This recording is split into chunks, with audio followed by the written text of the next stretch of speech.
Be me, Abigail, 48 years old, mother of Stephen, my beautiful boy, who I raised to be better than other men.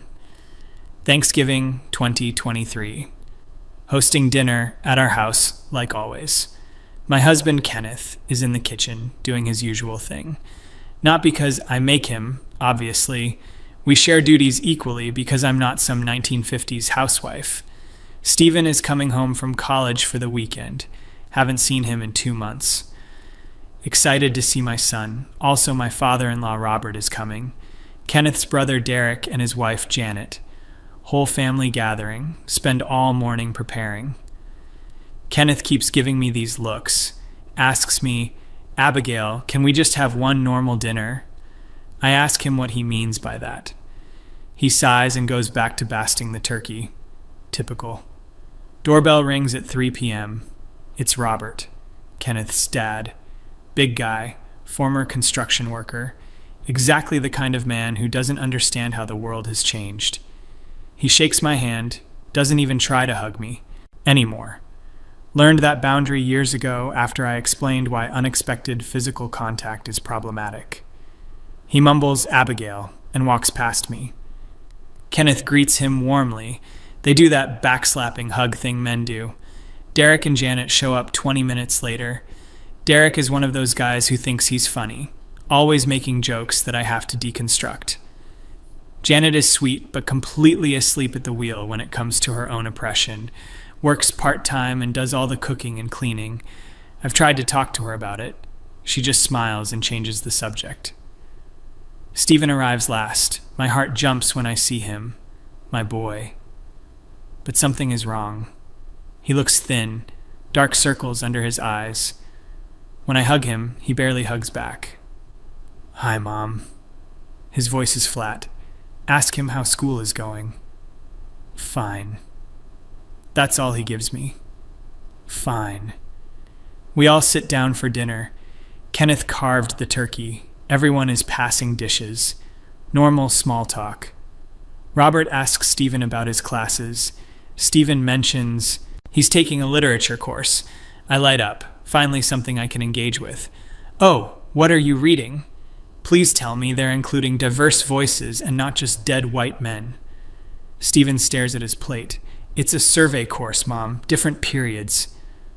I press on. But surely they're interrogating the canonical bias, right? The way the literary establishment has systematically excluded women and minorities. Stephen cuts his turkey into smaller and smaller pieces. I guess. Derek clears his throat. Abigail, pass the gravy. I hand it to him. Notice Robert and Kenneth exchanging glances. Janet is very focused on her green beans. Something feels off. The energy at this table is strange. Trying to lighten the mood, I bring up something I read this week. You know, I was reading about how traditional family gatherings like this one actually reinforce patriarchal structures through ritualized gender performance. Literal silence. Everyone has stopped chewing. Kenneth closes. His eyes. Stephen's fork clatters onto his plate. Mom, please. Stephen's voice cracks. He's gripping the edge of the table. Please, not today. I'm confused. Honey, I'm just trying to have a meaningful conversation. No, you're not. His voice is getting louder. You're doing what you always do. Robert sets down his fork, looks at Stephen. You okay, son? Stephen is breathing hard. His eyes are getting red. No, Grandpa, I'm not okay. He looks at me. I'm not okay. And I haven't been okay for a really long time. My stomach drops. Mother's instinct kicking in. Stephen, what's wrong? What happened? He laughs. It's bitter, not like him. What happened? What happened? He's standing now. Everyone is frozen. You happened, Mom. You happened to me every single day of my entire life. Kenneth reaches for Stephen's arm. Son, maybe we should... No, Dad. Stephen pulls away. You've been telling me to talk about this for years. You said I should tell her, so I'm telling her. Turns. back to me. His face is red, tears streaming down. Do you know why I came home this weekend, Mom? I shake my head. My throat is tight. Because my roommate Tyler told me I needed to. Because last week, a girl in my philosophy class asked me to get coffee and I had a panic attack in the bathroom for 45 minutes. My hand goes to my mouth. Stephen. A girl asked me to coffee and I couldn't breathe. Derek leans forward. His voice is hard. Abigail, what the hell did you do to this kid? I'm spinning. I don't understand. I raised him to be respectful, to understand consent, to be terrified. Stephen is shouting now. You raised me to be terrified of half the human population. Robert stands up, all 6'3" of him. He's angry, really angry. I've never seen him like this. Abigail, I've bitten my tongue for 20 years watching you parent that boy. His voice is shaking. 20 goddamn years while you filled his head with poison. I stand up too. Poison? I taught him to respect women, to understand the reality of shut up. Kenneth never yells. Never. In 25 years of marriage, I've heard him raise his voice maybe twice. But he's yelling now. He's standing, hands flat on the table. For once in your life, Abigail, just shut up and listen. I sit down, feel like I've been slapped. Janet has tears running down her face. She's holding Stephen's hand. Kenneth is pacing now. Do you remember when Stephen was 7? Of course I do. I remember everything about raising my son. Do you remember what you told him when he said he thought Emma from his class was pretty? I remember Emma. I remember that conversation. I told him that he needed to be careful about objectifying girls, that beauty is a social construct used to... He was 7, Abigail.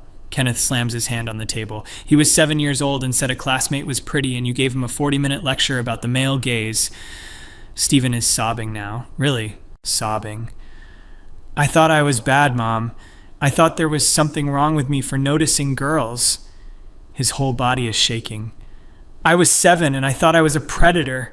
Derek stands up, walks over to Stephen, puts his hand on his shoulder, then looks at me. His face is stone. I need to say something I've wanted to say for 15 years. Janet whispers, Derek. No, Jan, she needs to hear this. He points at me. You are the most selfish person I have ever met in my entire life. I start to respond. Don't. Robert's voice cuts through. He's still standing. Don't you dare defend yourself right now. You're going to sit there and you're going to listen to what your son has to say. Looks at Stephen. Tell her, boy. Tell her everything. Stephen wipes his eyes, takes a shaky breath. When I was 10, I asked you what dating was. I remember. I gave him an age-appropriate explanation about relationships. You told me that dating was a patriarchal institution designed to facilitate male ownership of female bodies. He looks at me. I was 10, Mom. I just wanted to know why Tommy's sister had a boyfriend. When I was 13 and going through puberty, I came to you because I was confused about the feelings I was having. Oh God, I remember that too. You sat me down and told me that male sexuality was inherently predatory and that I needed to be extremely careful about my urges because they came from the same place as rapists and abusers. Janet gasps. You told your 13-year-old son that? I'm trying to explain. I was trying to make sure he understood consent, that he didn't grow up to be what? Kenneth is in my face now, actually in my face. To be what, Abigail? To be like me? To be like his grandfather? His uncle? I've never seen him this angry. You think we're all just one step away from being monsters. I never said that. My voice sounds weak. You've said it 1,000 times. Derek is angry too now. Every time you talk about men, like we're some monolith. Every time you make a comment about typical male behavior or masculine fragility or any of that shit you constantly say. He's standing now too. All the men are standing except Stephen, who's collapsed in his chair. You talk about men like we're defective, Abigail. And you made your son think he was defective too. Robert walks around the table, stops right in front of me. I'm going to tell you something, and you're going to hear it. His voice is quiet, but it's terrifying. I raised 3 sons, Kenneth, Derek, and their brother Paul. I wasn't a perfect father. I made mistakes. But I loved those boys, and I taught them to be good men. He's crying now. This big, tough man is crying. And you took my grandson, and you made him hate himself for being born male. I'm shaking. I don't hate men. Yes, you do. Stephen is on his feet again. Yes, you do, Mom, and you've hated them my whole life, and you made sure I knew it. He's pulling at his hair, pacing. Do you know what it's like to grow up being told that people like you are the problem with the world? Do you know what that does to a kid? He spins to face me. Every movie we watched, you pointed out the sexism. Every book I read for school, you told me about the problematic male author. Every friend I brought home, you analyzed their behavior for signs of toxic masculinity. I was trying to raise you to be conscious, to be aware, to be ashamed. His voice breaks. You raised me to be ashamed of being a boy. Kenneth sits back down, puts his head in his hands. I tried to talk to you, Abigail. For years I tried to tell you that you were going too far. He looks up at me. His eyes are red. Every time I suggested that maybe you were being a bit extreme, you told me I was being defensive, that I was exhibiting fragility, that I was trying to protect the patriarchy. He wipes his eyes. I was trying to protect our son. Derek is nodding. I remember when Stephen was 16 and he asked me about asking girls out. Looks at Stephen. You remember that? At the summer barbecue? Stephen nods. You asked me how to talk to girls, and I started to give you advice, and Abigail came over, and he looks at me. You literally pulled him away from me, told him he didn't need dating advice from me because I was part of the problem. Janet is crying harder now. I wanted to say something that day. Derek was so hurt. I'm trying to process this, trying to understand. I thought I was protecting him. Girls face so much harassment, so much unwanted attention. I wanted to make sure he never made a woman uncomfortable. Well, congratulations. Stephen's voice is dead. Mission accomplished, Mom. I will never make a woman uncomfortable because I can't even make eye contact with women. He sits back down, looks at his hands. I'm 23 years old and I've never been on a date, never kissed anyone, never held hands with a girl. Because every time I even think about approaching a woman, I hear your voice. What do you hear? Kenneth asks it gently. Stephen closes his eyes. I hear all of it. I hear men think they're entitled to women's time. I hear women don't exist for male desire. I hear there's no such thing as a nice guy. That's just manipulation. I hear approaching women in public is harassment. I hear men need to leave women alone. He opens his eyes, looks at me. So I do, Mom. I leave them alone. I leave everyone alone. Because you taught me that being male means being a threat. Robert sits back down heavily. Jesus Christ, Abigail. He's looking at me like I'm a stranger. Do you understand what you've done? Do you actually comprehend this? I'm crying now. I never meant. I was just trying to answer him. Derek slams the table. Do you understand what you did to your son? I look at Stephen, really look at him, this thin, exhausted, broken young man, my baby boy. I thought I was helping. My voice is barely a whisper. Helping? Kenneth laughs bitterly. You know what you were doing. You were using our son as your personal project, your little woke experiment. You wanted to raise the perfect, non-toxic male, and you didn't care what it cost him. He stands again, starts pacing. Every concern I raised, you dismissed. Every time I said maybe we should balance your perspective with something else, you acted like I was trying to corrupt him. Derek interrupts. I want to tell you about a conversation I had with Stephen last year. Looks at Stephen. Can I tell her? Stephen nods. Stephen called me at midnight. He was having what he thought was a heart attack. Turned out to be a panic attack. You know what triggered it? Looks at me. A girl in his dorm smiled at him in the hallway. Just smiled. And he spent 2 hours convinced she was going to report him for something, for existing near her. His voice is rising. He was convinced that a woman smiling at him was some kind of trap, that she was testing him or that he'd done something wrong by being in the hallway at the same time as her. Robert leans forward. Abigail, I'm going to tell you something about men. About real men, not the cartoon villains you seem to think we are. His voice is steady now. Men are not monsters. We're not predators waiting to pounce. We're human beings. Flawed, sure. We make mistakes. But we're capable of love and kindness and respect.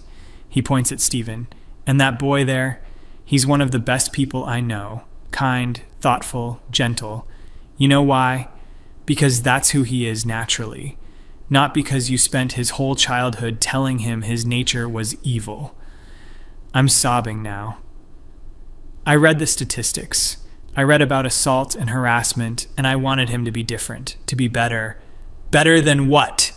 Kenneth is shouting again. Better than me? Better than his grandfather who worked 2 jobs to support his family? Better than his uncle who coaches Little League and volunteers at the food bank? He's right in front of me. You wanted him to be better than the straw man you built in your head. This imaginary typical man who's just a collection of every bad statistic you ever read. Janet finally speaks. Her voice is quiet. Abigail, I've known you for 18 years. She's still holding Stephen's hand. And in all that time, I've watched you suck the joy out of every room you enter. Every conversation becomes a lecture. Every interaction becomes a chance to educate someone about their privilege or their bias or their complicity. She's not angry, just sad. And I've watched you do it to Stephen worst of all, because he couldn't get away from you. He was a child and you were his mother, and he had to absorb every bit of your anger at the world. Stephen speaks again. He sounds exhausted. Do you remember my 10th birthday party? I remember. I planned it for weeks. I invited 12 kids from school, 8 boys, 4 girls. You remember what you did? Oh no, I remember now. You organized the games so they were gender neutral. You made a speech to a bunch of 10-year-olds about inclusive play and not reinforcing stereotypes. He's crying again. Tommy's mom pulled him out early, said it was too weird. 3 other kids left too. My birthday party fell apart because you couldn't just let kids play.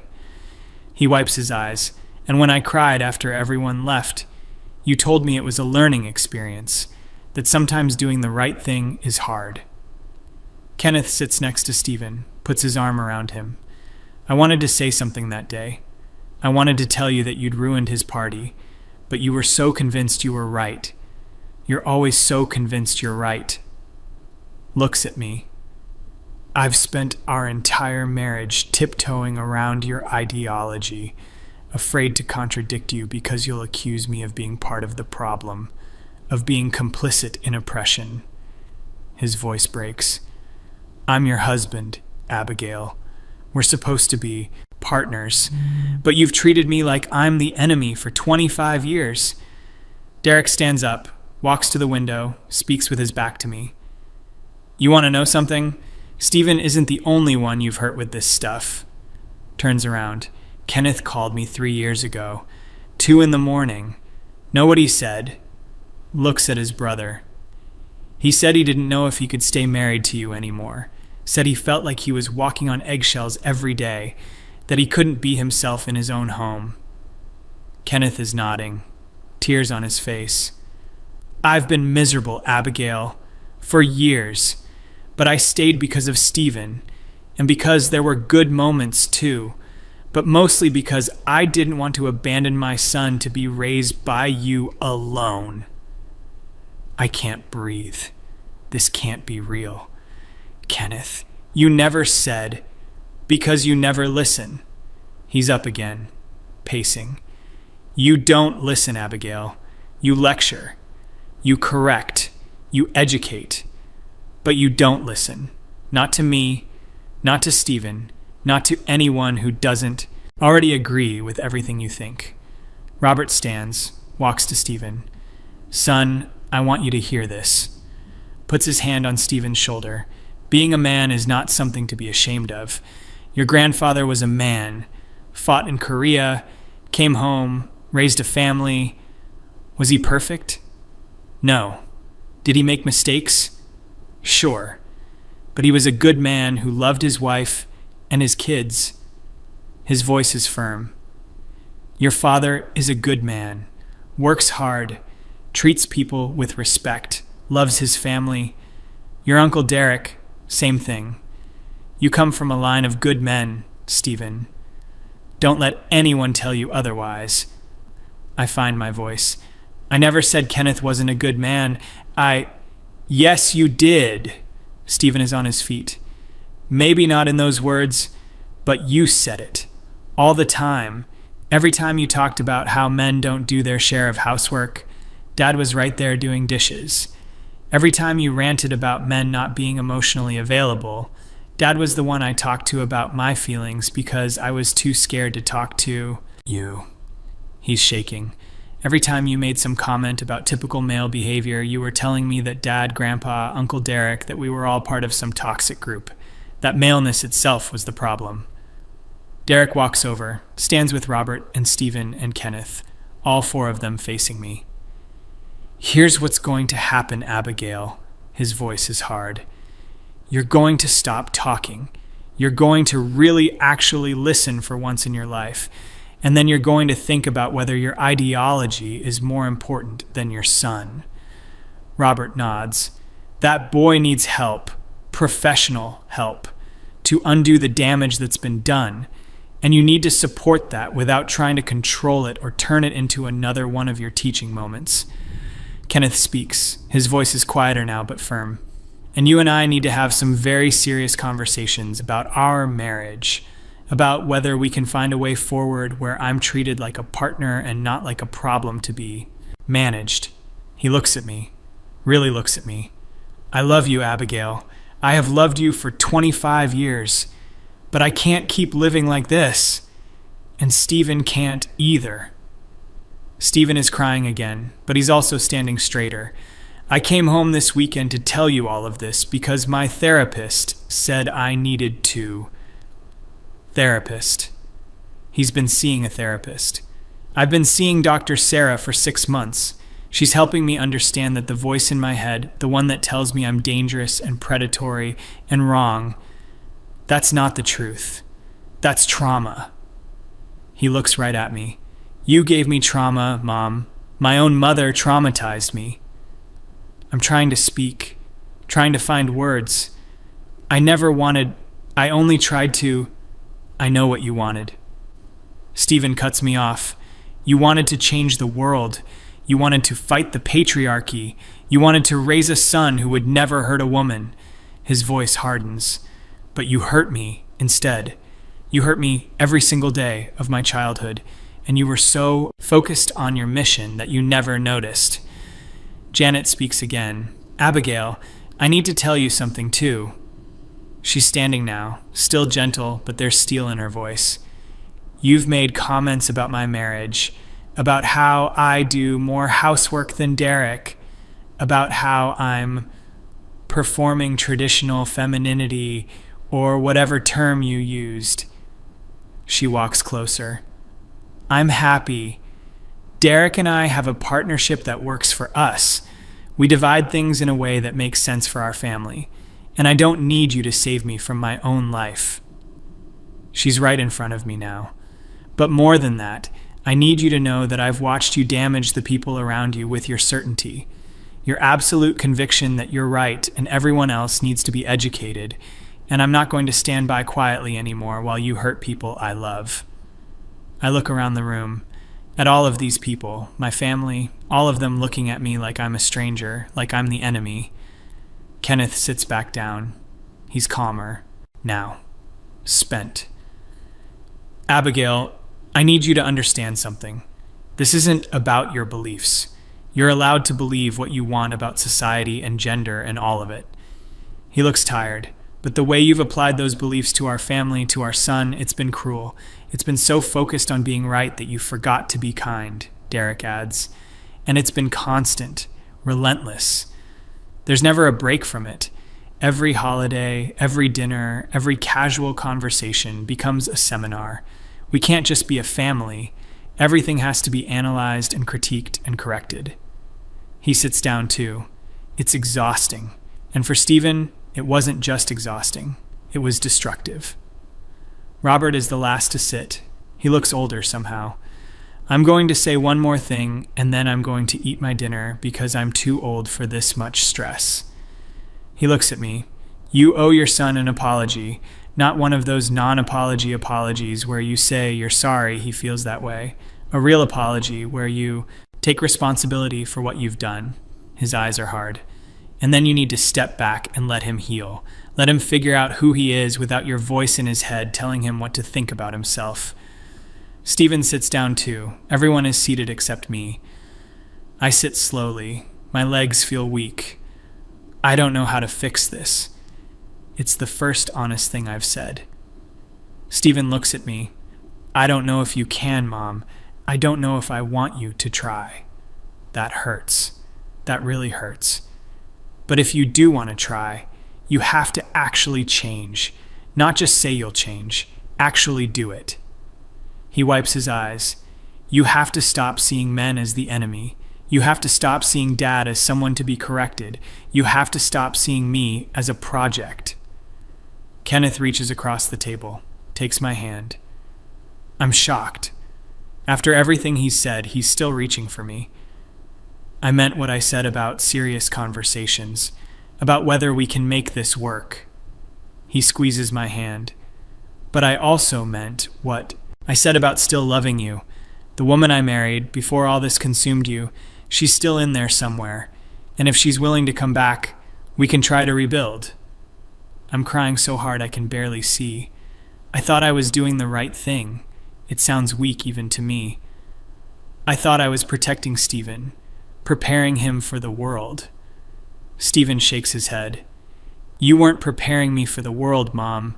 You were preparing me for your version of the world, where all men are suspect and masculinity is toxic, and I should be apologizing for existing. He stands up, walks toward the door. I'm going to go. I can't do this dinner. Kenneth stands. Son. It's okay, Dad. I just need some air. I'll be back later. Maybe. He looks at me one more time. I hope you hear us, Mom. I really do, because I miss having a mother. I miss being able to talk to you without feeling like I'm on trial. But I can't keep pretending this is normal, that the way you raised me was okay. He walks out. The door closes. Silence. Just the sound of me crying. Derek breaks it. Well, that's going to be a Thanksgiving to remember. His voice is bitter. Janet elbows him. What? It's true. Robert starts putting food on his plate. Abigail, I'm going to eat this meal because your husband cooked it and it looks good and I'm hungry. He doesn't look at me, but you need to know that everything we said here today we meant. And if you don't take it seriously, if you go back to the way you were, you're going to lose your son, permanently. He takes a bite of turkey, and probably your husband, too. Kenneth is still standing, looking at the door Stephen left through. I should go talk to him. No. Robert's voice is firm. Let him have some space. He said what he needed to say. Now he needs to process. Kenneth sits back down slowly. Janet serves herself some stuffing. We're just going to eat. After all of that, we're sitting here eating. It feels surreal. I try to put food on my plate. My hands are shaking. Drop the serving spoon. Kenneth picks it up. Doesn't say anything. Just picks it up and sets it back in the dish. We eat in silence. The worst Thanksgiving dinner of my life. Maybe the worst day of my life. After a while, Derek speaks. You know what's sad about all this? He's not looking at me. Stephen is a great kid. Smart, kind, thoughtful. He could have been confident too, happy. But instead he's terrified of half the population and thinks there's something wrong with him. Now he looks at me. And the worst part, you'll probably convince yourself that we're all just attacking you, that we're ganging up on you because we can't handle the truth, that this is just fragile masculinity or whatever. He shakes his head. But we're trying to save your relationship with your son. That's all this is. Kenneth nods. Derek's right. This isn't about attacking you, Abigail. This is an intervention. This is all of us who love Stephen telling you that you've hurt him and it needs to stop. Robert finishes chewing. The question is whether you can hear it, whether you can set aside your need to be right long enough to see the damage. He looks at me. Can you? I don't know. I don't know what I think anymore. Everything I believed, everything I thought I was doing right, it's all being torn apart. I need time. My voice is hoarse from crying. I need time to think about this. Fine, Kenneth says. Take time, but know that the clock is ticking. Stephen is 23. In a few years, he'll graduate, get a job somewhere, build a life, and if you haven't fixed this by then, he'll build that life without you in it.